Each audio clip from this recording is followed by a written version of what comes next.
दोस्तों नमस्कार।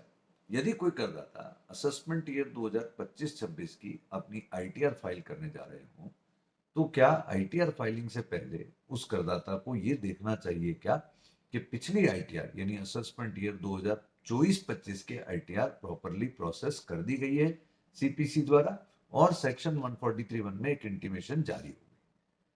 दोस्तों, प्राइमा फेसाई तो पिछली रिटर्न के प्रोसेसिंग का वर्तमान रिटर्न से कोई लेना देना नहीं होता, लेकिन ये चीज कभी कभी तब इंपॉर्टेंट हो जाती है कि अगर मान लीजिए एक करदाता अपनी असेसमेंट ईयर 25-26 की रिटर्न भरे और उसमें रिफंड क्लेम करे और पिछली रिटर्न 2024-25 की ऑलरेडी प्रोसेस हो गई हो और उसकी प्रोसेसिंग में एक डिमांड बनी हो। यदि वो डिमांड बनी है तो आज जो मैं रिटर्न भर रहा हूं और उसमें रिफंड क्लेम करूंगा असेसमेंट ईयर 25-26 के, इनकम टैक्स डिपार्टमेंट पिछले असेसमेंट ईयर की रिटर्न में यदि प्रोसेसिंग में कोई डिमांड निकाल के बैठा है या उससे पिछले ईयर्स में भी कोई टैक्स डिमांड निकाल करके बैठा है, तो income tax department most probably आपकी रीसेंट रिटर्न से असेसमेंट ईयर 25-26 की रिटर्न के डिमांड को, रिफंड को रादर, रोक देगा।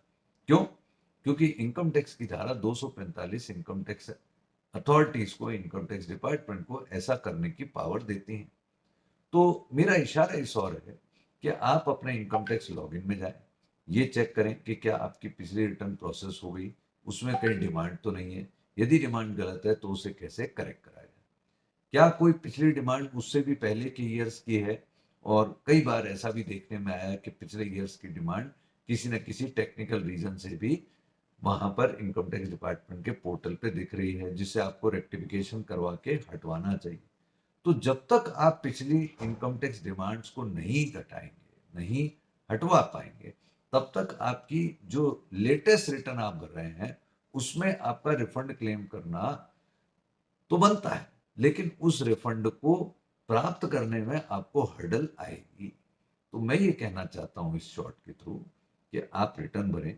रिटर्न में रिफंड क्लेम कर रहे हैं तो अच्छी बात है कि नेचुरली आपका टैक्स ज्यादा पेड है, परंतु यदि आप रिफंड के प्रति सुनिश्चित होना चाहते हैं कि हाँ ये रिफंड मुझे मिले, तो ये भी देखना होगा कि क्या पिछले ईयर्स में कोई टैक्स डिमांड बकाया है। यदि हाँ सही है तो उसे पे करिए, गलत है तो उस पर रेक्टिफिकेशन अथवा अपील की लड़ाई लड़िए, ताकि आपको इस ईयर का रिफंड स्मूथली मिल सके। I hope this would be useful. Thank you. जय हिंद।